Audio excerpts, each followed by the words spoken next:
구주 예수 보라서 사망 권세 이겼네. 구주 예수 보라서 사망 권세 이겼네. 할렐루야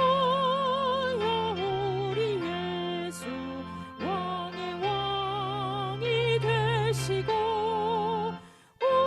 우리들의 중보 되신 성령 증거하시네.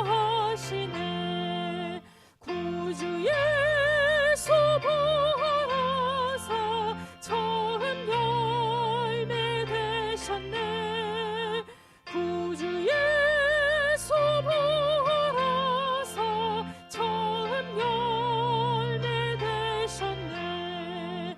할렐루야 우리 예수 흠과 티가 없도다. 무덤 속에 있는 죄인 주가 일으키시네. 구주 예수 보라서 영광주로 오시네. 구주 예수 보라서 영광주로 오시네.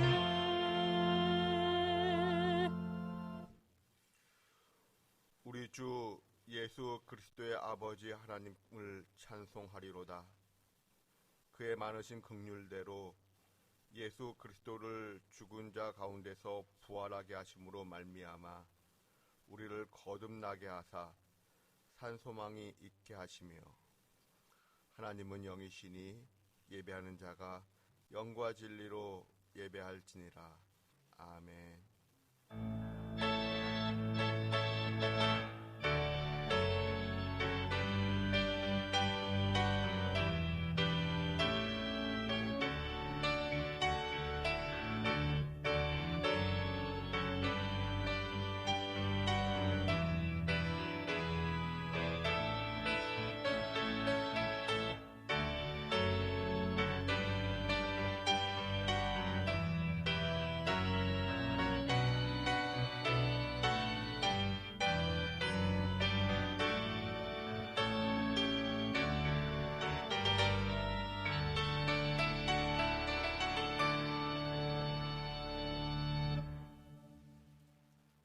교회의 참된 터는 우리 주 예수라.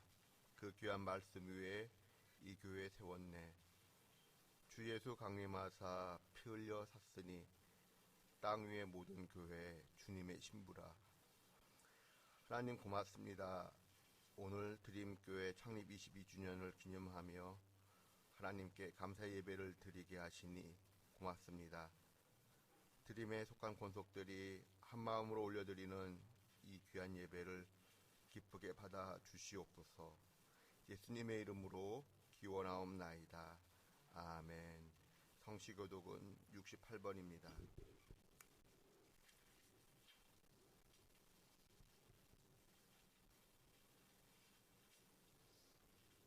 외치는 자의 소리여 이르되 너희는 광야에서 여호와의 길을 예비하라. 사막에서 우리 하나님의 대로를 평탄하게 하라. 골짜기마다 두두워지며 산마다 언덕마다 낮아지며 고르지 아니한 곳이 평탄하게 되며 험한 곳이 평지가 될 것이요 여호와의 영광이 나타나고 모든 육체가 그것을 함께 보리라. 이는 여호와의 입이 말씀하셨느니라. 말하는 자의 소리여 이르되 외치라. 대답하되 내가 무엇이라 외치리까 하니 이르되 모든 육체는 풀이요 그의 모든 아름다움은 들의 꽃과 같으니 풀은 마르고 꽃이 시듬은 여호와의 기운이 그 위에 불미라.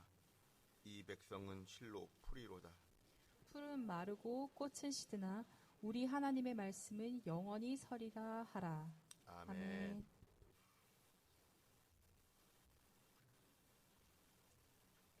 참회의 기도를 드립니다. 하나님, 창립 기념주일에 우리의 모습을 되돌아봅니다. 우리를 불러주신 드림교회를 얼마나 사랑하고 소중하게 여겼는지를 돌이켜봅니다. 말로만 교회를 사랑한 것은 아닌지 돌이켜봅니다.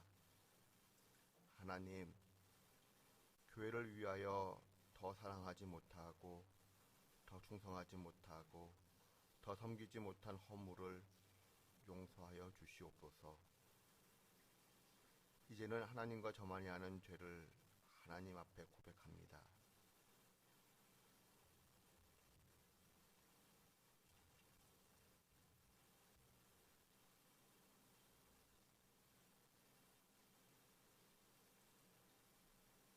내가 너희에게 이르노니 이와 같이 죄인 하나가 회개하면 하나님의 사자들 앞에 기쁨이 되느니라. 그러므로 주 예수 그리스도 안에 있는 자에게 결코 정죄함이 없느니라. 아멘. 이제는 우리의 신앙을 한 목소리로 고백하오니 나는 전능하신 아버지 하나님 천지의 창조주를 믿습니다. 나는 그의 유일하신 아들 우리 주 예수 그리스도를 믿습니다.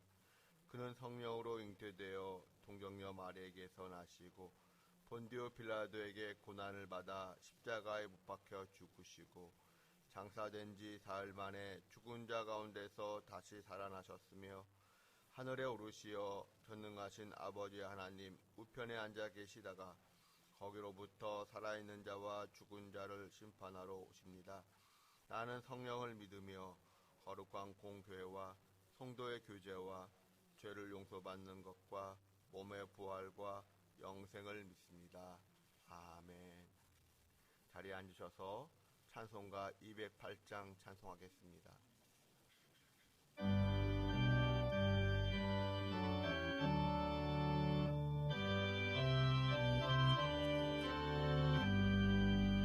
내 주의 나라와 주 계신 성전과 피 흘려 사신 교회를 늘 사랑합니다. 내 주의 교회는 성성과 같아서 눈동자같이 아끼사 늘 보호하시네. 이 교회 위하여 눈물과 기도로 내 생명 다하기까지 늘 봉사합니다. 성도의 교제와 교회의 위로와 구주와 맺은 언약을 늘 기뻐합니다.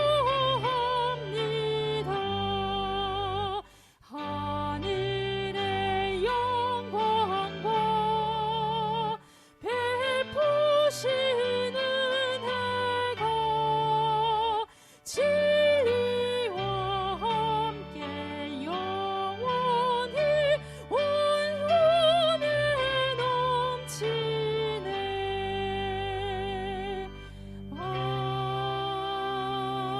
아멘.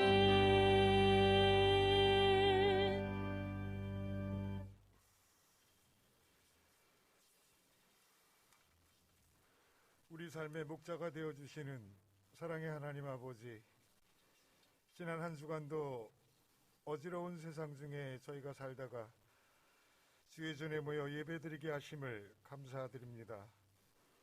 이 시간 온 맘 다해 주님의 이름을 높여드리오며 찬양을 드리오니 주님 기쁘게 받아주시옵소서. 하나님 아버지, 길가에 수놓은 화사한 꽃망울들을 바라보며 창조질서의 아름다움과 대속해 주신 구세주의 사랑을 되돌아보며 하나님께 감사와 찬양을 드리는 시간들입니다. 돋아나는 새순처럼 저희의 삶도 힘찬 걸음을 내디뎌야 하는데 아직도 멈추지 않는 바이러스 전염병으로 인하여 우리의 삶이 답답하고 현실의 벽이 무겁게만 느껴지는 시간들이 오나 하나님의 사랑으로 무너진 세상의 모든 환경과 모든 질서가 안정되게 제자리를 찾을 수 있도록 만들어주시고 우리의 삶에도 환난 속에 인내를 주시고 인내를 통해 소망을 주시며 새 힘을 얻는 저희들 믿음의 자녀들이 다 되게 하여 주옵소서. 자비로우신 하나님 아버지, 이 나라의 정치, 경제, 사회가 혼란의 연속입니다. 코로나, 부동산, 백신 문제가 원만하게 잘 해결되게 해주시고 당리당략의 이기적인 싸움과 비난과 비평으로 요란하기만 합니다. 화합과 이해와 상생의 정치로 국가와 국민이 먼저인 정치 문화가 만들어지게 하시고 정의로운 이 나라가 되도록 모든 위정자들을 하나님의 사랑으로 다스려 주시옵소서. 하나님 아버지, 이 시간 교회를 위해 기도드립니다. 오랜 시간 지금까지 여러 장애물을 잘 건너오게 하시고 이 시간 창립 22주년 기념 예배를 우리 모두가 드리게 하심을 감사드립니다. 기쁨과 슬픔과 감사의 시간들을 우리 모두가 잊지 않게 하시고 아직도 남아있는 걸림돌이 많이 있지만 하나님께서 피할 길을 만들어 주시고 형통의 길로 인도해 주실 줄 믿습니다. 이 교회를 출입하는 성도 한 분 한 분의 삶과 그 가정을 하나님의 사랑으로 늘 동행해 주시고 교회의 모든 재정과 데오스 학교의 운영에도 하나님의 계획하심과 뜻 가운데 어려움 없도록 채워주시며 언제나 하나님의 은혜가 임하는 복된 드림교회가 되도록 인도하여 주옵소서. 오늘도 하나님의 말씀을 들고 단위에 서신 목사님께 영육간의 강건함으로 늘 붙잡아 주시고 주시는 말씀을 통하여 저희의 믿음이 자라고 세상에서 승리하는 지혜를 얻게 하여 주시옵소서. 예배를 위해 늘 수고하는 모든 손길들을 하나님의 사랑으로 함께 해주시고 저들의 섬김이 언제나 기쁨으로 충만케 하여 주시옵소서. 이 모든 간구를 언제나 우리의 삶을 하나님의 품으로 인도해 주시는 예수님의 이름으로 기도드립니다. 아멘.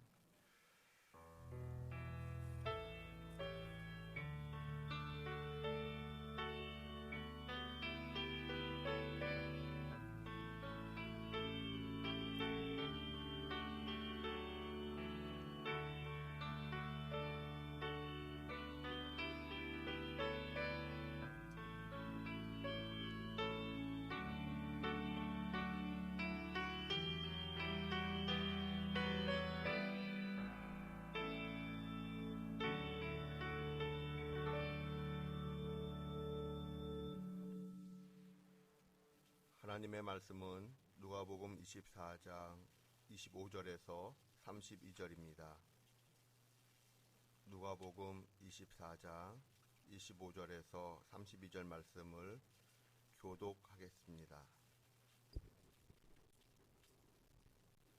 이르시되 미련하고 선지자들이 말한 모든 것을 마음에 더디 믿는 자들이여, 그리스도가 이런 고난을 받고 자기의 영광에 들어가야 할 것이 아니냐 하시고 이에 모든 모세와 모든 선지자의 글로 시작하여 모든 성경에 쓴 바 자기에 관한 것을 자세히 설명하시니라.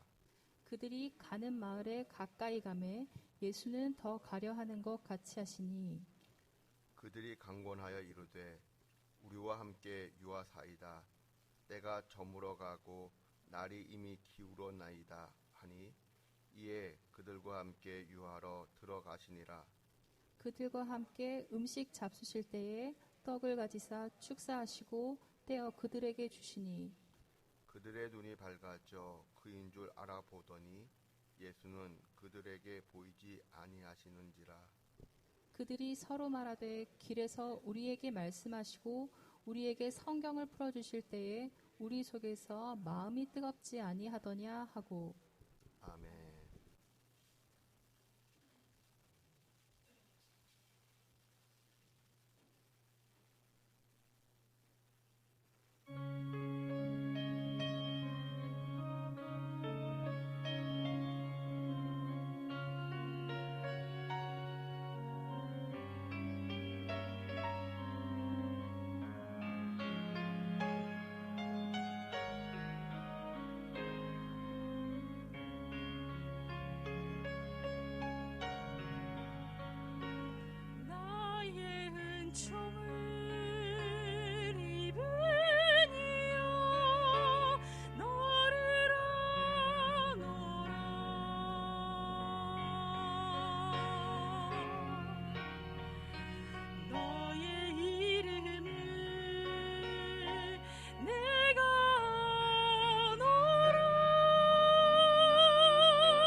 성경에 나오는 처음 교회 구성원들은 두 가지 특징을 가지고 있습니다.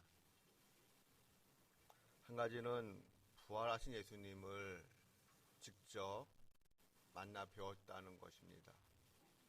그리고 또 한 가지의 특징은 성경 말씀을 통하여 예수님의 부활을 확증했다라고 하는 것입니다. 그러한 측면에서 교회라 함은 부활의 증인 공동체라고 말할 수 있습니다.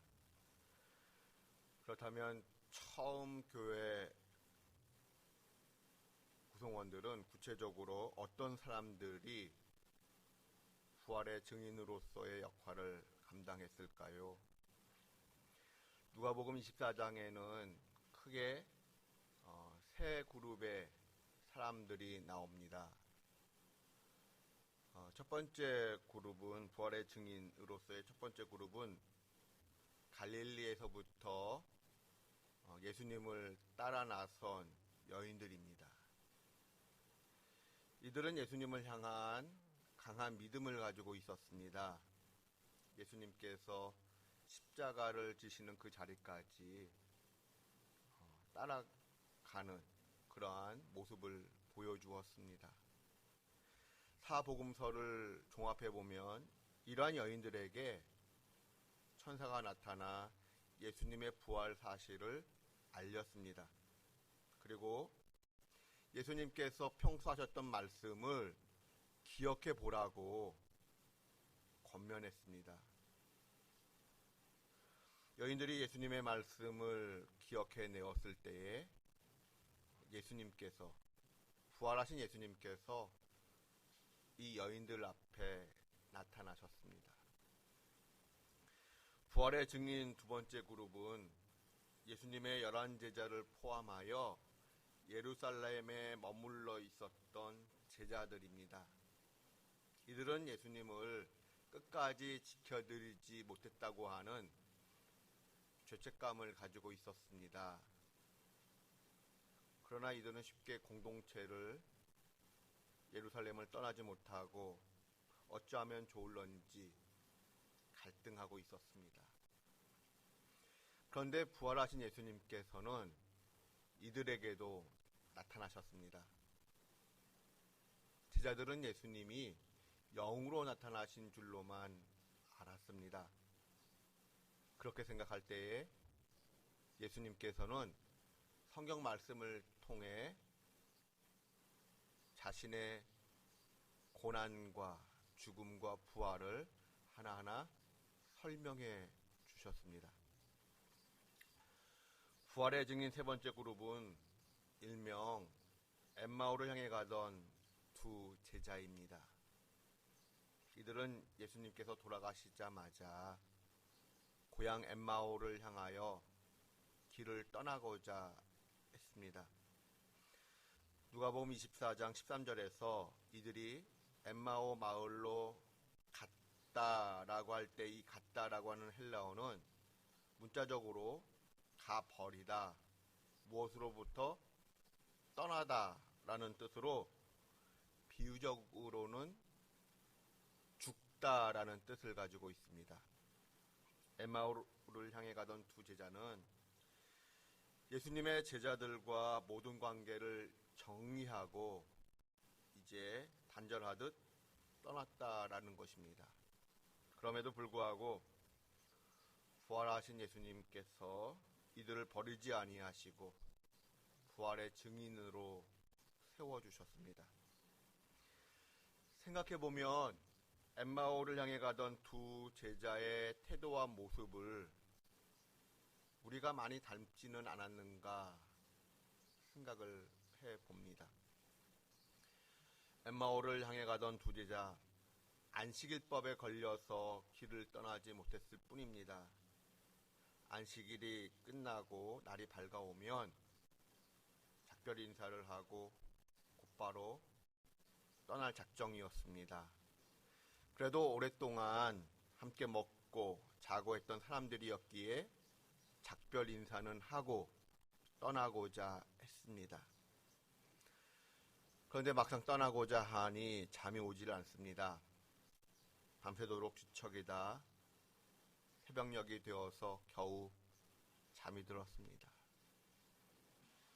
그런데 갑자기 주변이 소란하여 잠에서 깨어났습니다. 새벽녘 예수님의 무덤을 방문했던 여인들이 돌아와서 사람들을 깨우고 있었습니다. 예수님의 시체가 없어졌다는 것입니다. 예수님의 무덤이 비어 있다라는 것이었습니다. 여인들이 전해준 이 소식 때문에 한바탕 큰 소란이 펼쳐집니다. 더욱 놀라운 것은 이 여인들에게 때마침 천사들이 나타나 무덤이 비어있는 이유는 예수님께서 살아나셨기 때문이다라고 말했다는 것입니다. 제자들은 이 여인들의 이야기를 믿으려 하지 않았습니다. 그럼에도 불구하고 베드로와 요한은 예수님의 무덤을 향하여 달려나갑니다. 이와 같이 생각하지 못했던 일들이 전개되면서 분위기는 뒤숭숭해졌고 엠마오를 향해 출발하려던 시간은 계속 지연될 수밖에 없었습니다. 예수님의 무덤을 방문한 베드로와 요한이 돌아와 상황을 이야기합니다. 여인들의 이야기처럼 무덤은 비어 있었다는 것입니다. 분명 무엇인가 어떤 사건이 일어났다라고 하는 것입니다. 그것을 이야기했을 때 모여있던 사람들은 수군거리기 시작합니다. 엠마오를 향해 떠나려던 두 제자에게 누군가 말을 겁니다. 예수님께 분명 무슨 일이 일어난 것이 틀림없으니 지금 떠나지 말고 함께 추이를 좀 더 살펴보도록 합시다. 그러나 두 제자는 결코 자신들의 뜻을 굽히지 않았습니다. 시간이 좀 더 지나고 어수선한 분위기가 조금 진정이 되자 두 제자는 사람들에게 마지막 인사를 하고 길을 떠납니다. 우리 주변을 둘러보면 처음에는 신앙생활을 열심히 하다가 어떤 일로 인하여 상처를 받고 교회를 떠나게 된 사람들이 의외로 많습니다. 겉으로는 이런저런 이유를 이야기하겠지만 사실 그 내용을 들여다보면 하나님께 실망했다라는 것이지요. 엠마오를 향해 가던 두 제자는 이러한 분들의 마음을 대변한다라고 말할 수 있습니다. 예수님께서 부활하신 그날 오후 엠마오를 향해 가던 두 제자가 있었습니다. 두 제자는 무거운 마음으로 이야기를 주거니 받거니 합니다. 도대체 어떤 일이 일어난 것일까? 어디서부터 무엇이 잘못된 것일까? 지금의 상황을 어떻게 이해하고 받아들여야 하는가? 모든 것을 포기하고 올인했는데 이제 우리는 어떻게 살아야 하는지. 이 두 사람은 터벅터벅 길을 걸어가면서 주거니 받거니 대화를 합니다. 그러할 때 부활하신 예수님께서 이들에게 가까이 다가가셨습니다. 예수님은 왜 자신의 정체를 밝히 드러내시지 않았는지 모르겠습니다만 제자들은 지금 곁에 계신 분이 예수님이다라고 하는 사실을 전혀 눈치채지를 못합니다.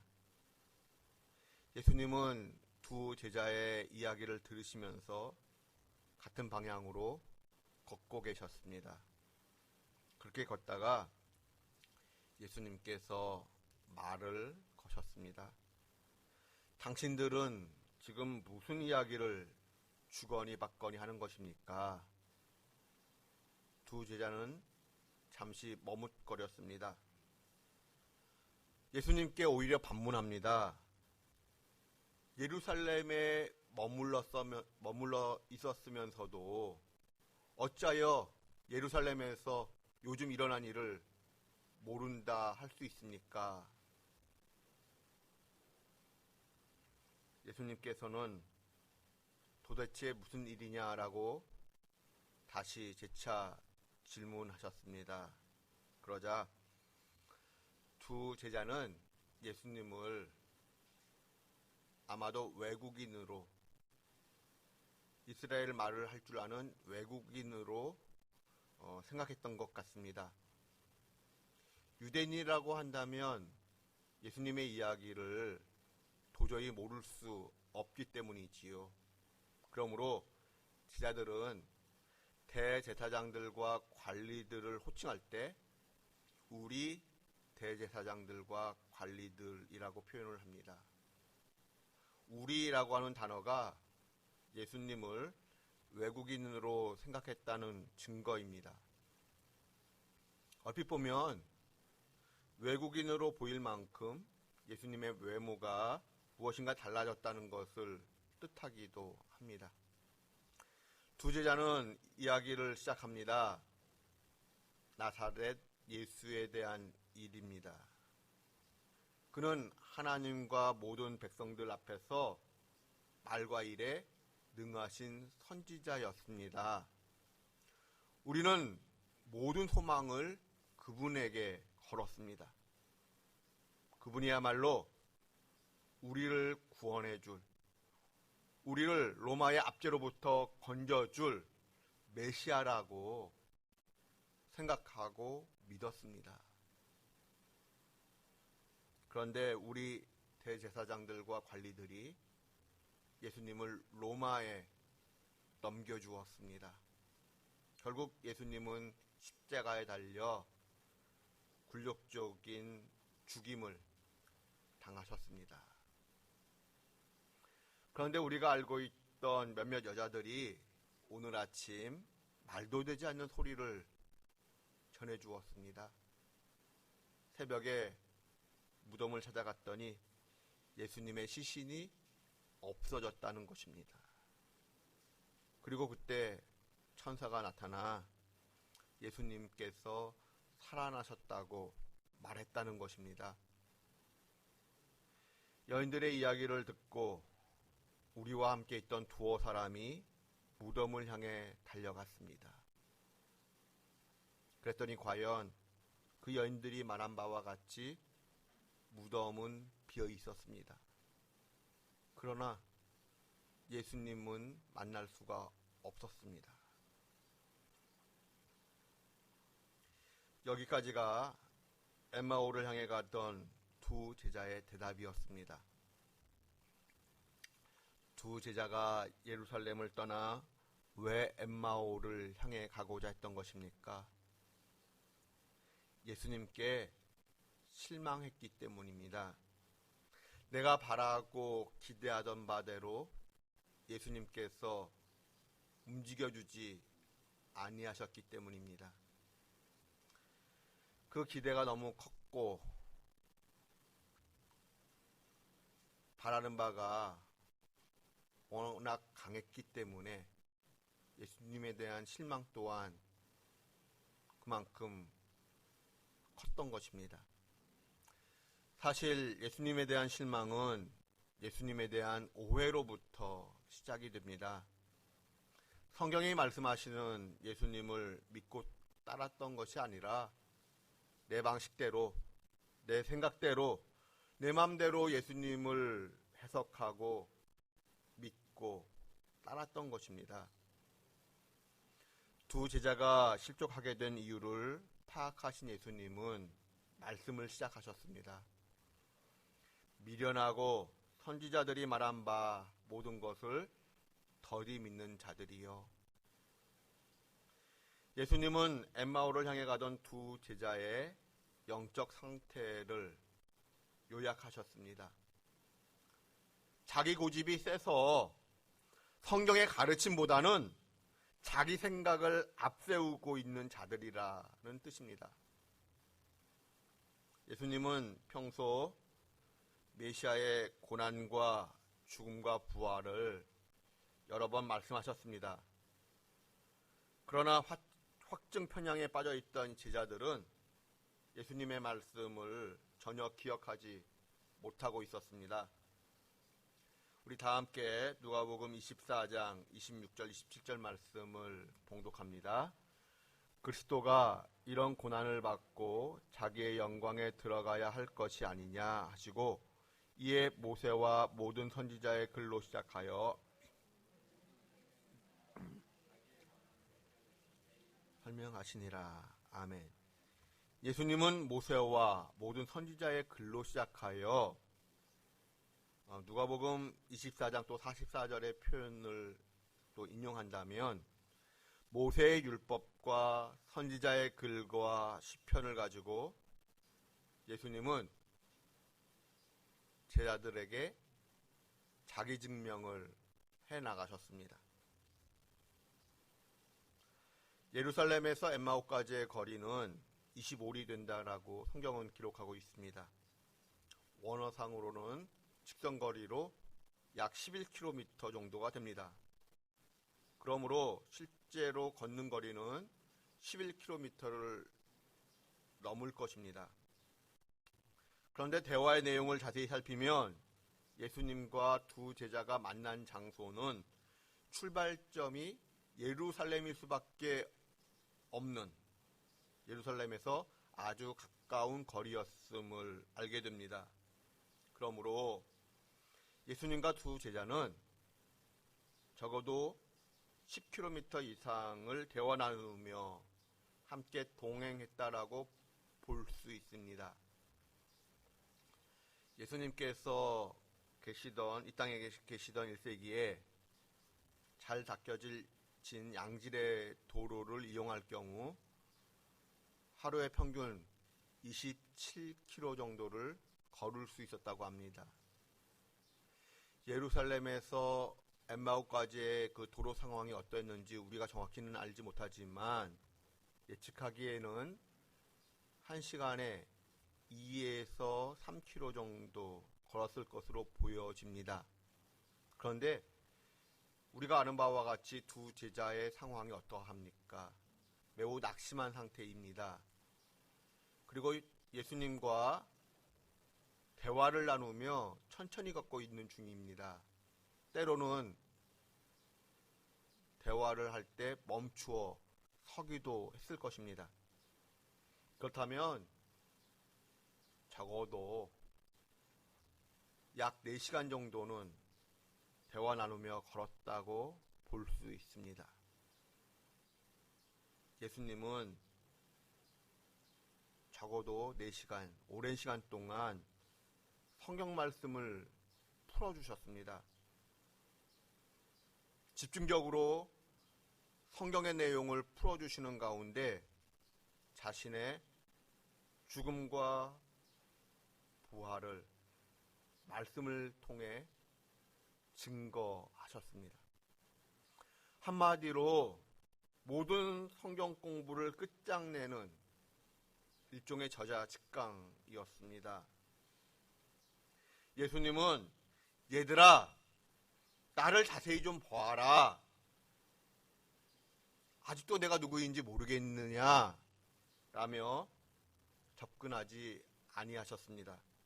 예수님은 구약 성경을 통하여 자신의 고난과 죽음과 부활을 믿도록 이끄셨습니다. 누가복음 16장에 보면은 부자와 나사로 이야기가 나오지요. 우리가 아는 바와 같이 부자가 나중에 죽어서 지옥을 갑니다. 그것이 너무 괴로워서 아브라함을 향하여 이런 말을 하지요. 부탁을 합니다. 지금 내 형제들이 살아 있습니다. 나사로를 좀 보내어서 내 형제들, 남아있는 형제들은 이곳 지옥에 오지 않도록 설득시켜 주십시오. 그때 하나님은 아브라함의 입을 통하여 뭐라고 대답을 하셨습니까?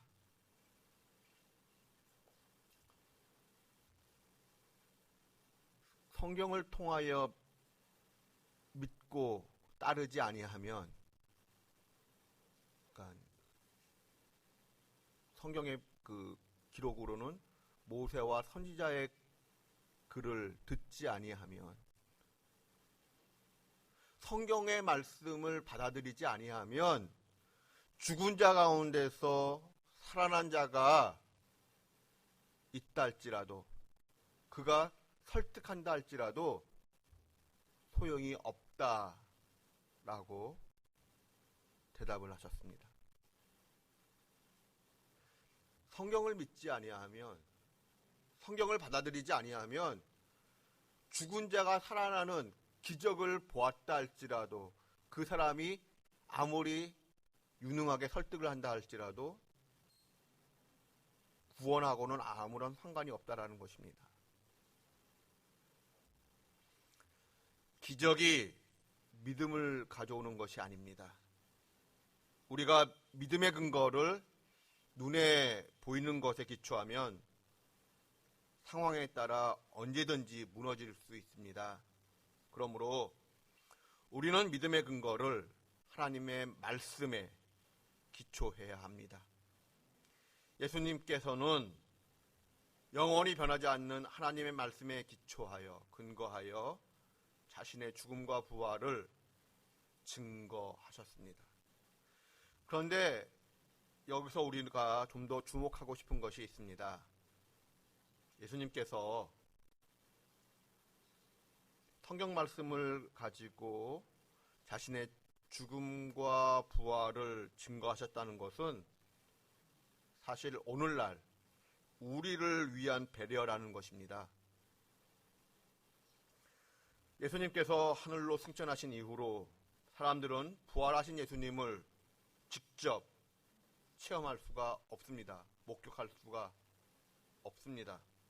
그럼에도 불구하고 우리는 오늘날 신구약 성경을 통하여 얼마든지 예수님의 부활을 믿을 수 있고 받아들일 수 있다라는 것입니다. 오히려 예수님을 직접 눈으로 보는 것보다 말씀을 통하여 예수님의 부활을 믿는 것이 진짜라고 하는 것입니다. 하여간 예수님은 엠마오를 향해 가던 두 제자에게 성경 말씀을 풀어주셨습니다. 그러할 때 어느덧 목적지에 도착을 합니다. 두 제자는 예수님을 자신의 집에 초대를 했습니다. 그리고 저녁 식사를 예수님과 함께 나누고자 했습니다. 유대인들의 예절, 그 식탁 예절에 따르면 빵을 들어 축복하고 떼어주는 것은 주인의 몫입니다. 그런데 누가복음 24장의 내용을 자세히 보시면 손님이신 예수님께서 빵을 들어 축복하시고 떼어 제자들에게 나누어 주셨습니다. 그런데 그때 무슨 일이 일어나죠? 제자들의 눈이 열리게 되었습니다. 이러한 사실이 상징하는 바가 무엇일까요? 내가 내 삶의 주어가 되면, 나의 소망과 기대가 나의 생각을 주관하게 되면 예수님은 보이지 않는다라는 것입니다. 오히려 예수님을 곡해하게 되고 오해하게 됩니다. 그러나 예수님께서 내 삶의 주인이 되고 주어가 되시면 예수님에 대한 오해가 풀리고 예수님을 알아보게 된다라고 하는 것입니다. 처음 교회의 구성원들은 두 가지 공통점을 가지고 있었다고 했습니다. 부활하신 예수님을 직접 만난 것이고, 또 하나는 성경 말씀을 통하여 예수님의 부활을 확증했다라는 것입니다. 이 두 가지는 부활의 증인이 되기 위한 필수 조건이라고 할 수 있습니다. 그렇다면 질문이 생깁니다. 예수님께서 승천하신 이후로는 예수님을 직접 만나뵐 수가 없는데 어떻게 부활의 증인이 될 수 있습니까? 맞습니다. 예수님께서 승천하신 이후로는 우리가 부활하신 예수님을 눈으로 직접 볼 수는 없습니다. 그러하기에 그래서 승천하신 예수님, 지금도 살아계신 예수님은 우리를 예배의 자리로 초대를 하십니다. 예배의 자리는 우리가 살아계신 예수님을 인격적으로 만나는 하나님께서 공증하시는 자리인 것을 기억해야 합니다. 성부, 성자, 성령이신 하나님께서 예배의 자리에 임재하시어 우리와 함께 하십니다. 그러므로 예배의 자리를 지키고 성경 말씀을 통해 예수님을 발견하는 것이 오늘날 우리가 부활하신 예수님을 만나는 방법이고 부활의 증인이 되는 길이다라는 것입니다. 부활하신 예수님을 만난 성경 속 여인들처럼 변함없이 꾸준하게 신앙생활을 하는 분들을 하나님은 귀하게 여기십니다. 또한 엠마오를 향해 가던 두 제자들처럼 예수님께 실망하여 교회를 떠났다 할지라도 하나님은 그러한 우리를 포기하지 아니하시고 오히려 부활의 증인으로 삼아주고자 원하십니다. 오늘은 교회 창립 22주년이 되는 주일입니다. 지금까지 22년 동안 교회를 위하여 헌신한 많은 분들이 계십니다. 그런데 또 더러는 교회를 떠난 분들도 계십니다. 코로나 등으로 인하여 흩어졌던 우리의 마음이 다시 모아지고 또 부활의 증인으로 우리가 다시 세워져야 하겠습니다. 마스크를 전도 용품으로 사용하여 전도 활동이 이루어지고 있습니다. 특별히 손정희 권사님께서 많이 수고해 주고 계시는데 우리 모두가 부활의 증인 공동체가 되어야 하겠습니다. 우리 주변에 우리들이 부활의 증인이 되어 예수님께서 부활하셨음을, 그 부활을 믿어야지만 구원받을 수 있음을 우리는 증거해야 합니다. 예배를 귀하게 여기며 하나님의 말씀, 성경 말씀을 가까이 함으로써 부활의 증인으로 다시 새롭게 태어나는 저와 여러분 되실 수 있기를 주님의 이름으로 축원드립니다. 기도하겠습니다. 하나님, 예배를 귀하게 여기며 성경 말씀을 가까이 함으로써 부활의 증인으로 다시 새롭게 태어나는 저희들 되게 하여 주시옵소서. 예수님의 이름으로 기도드립니다. 아멘. 아버지의 마음 찬송하겠습니다.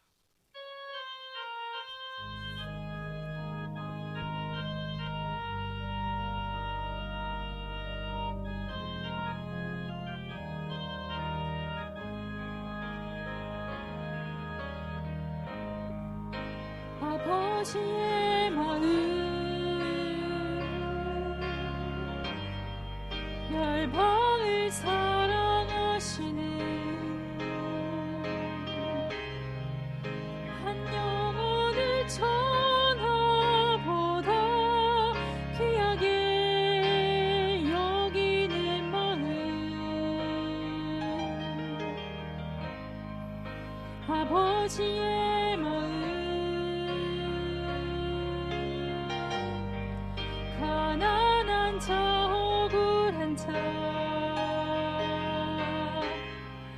빛이 없는 자들에게 구원의 의를 알리는 마음 가서 전하세 아버지 사랑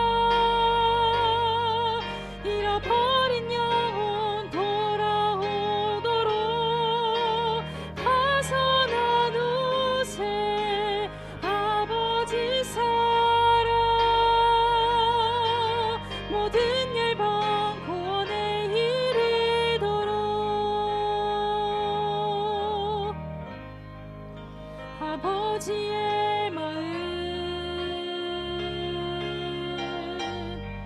열방을 사랑하시는 한 영혼을 천하보다 귀하게 여기는 마음 아버지의 마음 가난한 자 억울한 자 빛이 없는 자들에게 구원의 의를 알리는 마음 가서 전하세 아버지 사랑 잃어버린 영혼 돌아오도록 가서 나누세 아버지 사랑 모든 열방 구원에 이르도록 가서 전하세 아버지 사랑 잃어버린 영혼 돌아오도록 가서 나누세 아버지 사랑 모든 열방 구원에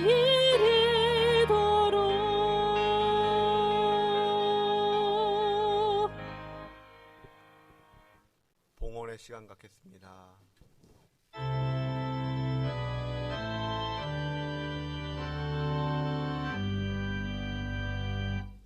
모든 것이 주께로부터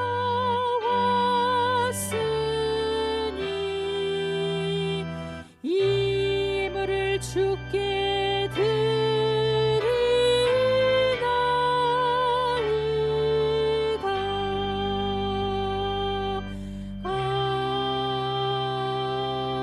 아멘.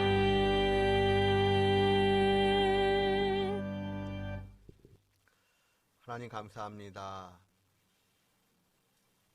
창립기념주일을 맞이하며 우리의 몸과 마음을 대신하여 하나님께 예물을 드립니다.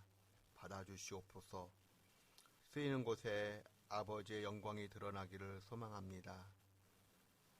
우리 드림에 속한 권속들 어느 곳에 있든지 주일 예배를 드리며 하나님께 나아가 내 마음과 정성을 바칠 수 있는 헌신이 있게 하여 주시옵소서. 오늘도 해외에 있는 가족들, 국방의 의무를 감당하는 우리의 자녀들, 출장이나 출타하여 지방에 있는 식구들, 어느 곳에 있든지 눈동자같이 보호해 주시고 그 삶의 현장에서 주를 높일 수 있게 하여 주시옵소서. 특별히 질병으로 인하여 누워 계신 분들이 계십니다. 불쌍히 여겨주시오며 아프신 가족을 돌보고 있는 우리 드림의 권속들 한 분 한 분 또 주님께서 지켜주셔서 지치지 않게 하여 주시옵소서. 또한 슬픔을 당한 가정을 하나님께서 위로해 주시고 우리에게 또한 새로운 생명을 허락해 주시니 감사합니다. 영적으로 육적으로 새 생명을 잉태하고 낳기를 원하는 가정들마다 새로운 생명을 잉태하고 낳는 기쁨을 허락해 주시옵소서. 우리에게 구원의 은혜를 주심을 감사드리며 예수님의 이름으로 봉헌 기도드리옵나이다. 아멘. 자리에 앉아주시기 바랍니다. 오늘은 우리 교회 창립 22주년이 되는 날입니다. 교회 생일을 맞이하여 교회에서 선물을 준비했습니다. 마음에 드실 거라 생각이 드는데 나가실 때 준비한 선물 하나씩 받아가실 수 있기 바랍니다.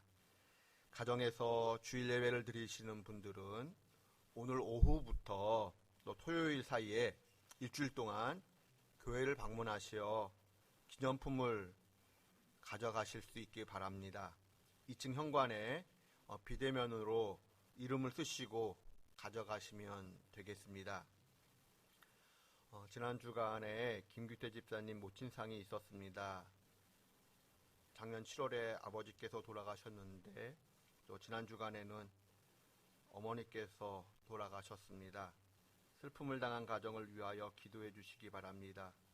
또 위로해 주신 분들께 감사한 마음을 담아 유족 측에서 떡을 준비해 주셨습니다. 하나씩 나가실 때 받아가시기 바랍니다. 대학청년부에 우리 윤태한 군과 김지연 양의 결혼식이 오는 토요일에 있습니다. 자세한 내용은 주보를 참고해 주시기 바랍니다. 코로나로 인하여 친인척들만 초대하여 예식을 진행한다고는 합니다만은 축하해 주시기 부탁드립니다. 다 함께 찬송가 210장 찬송하겠습니다.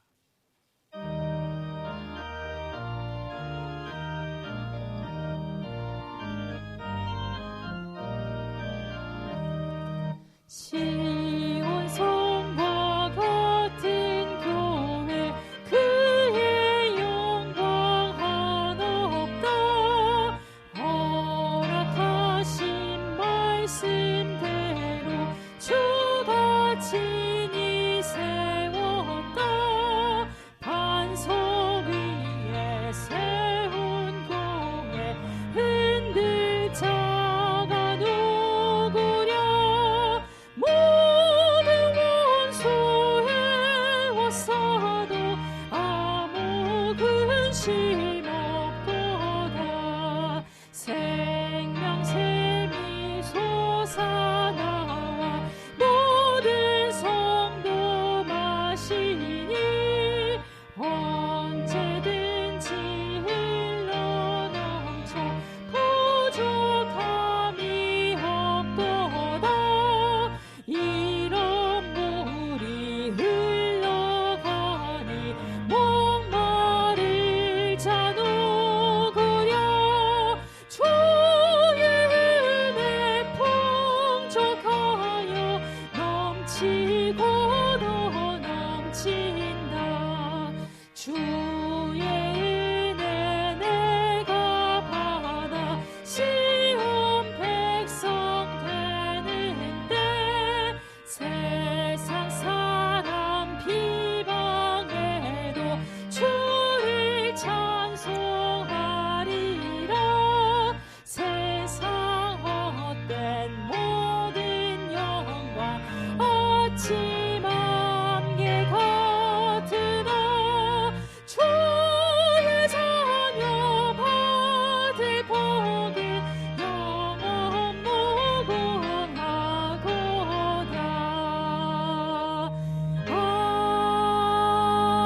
아멘.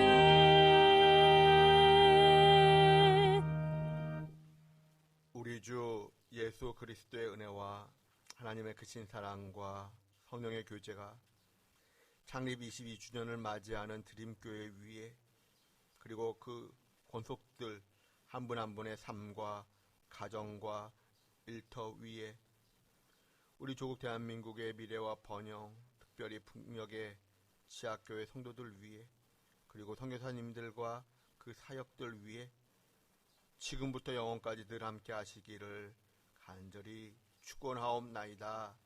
아멘.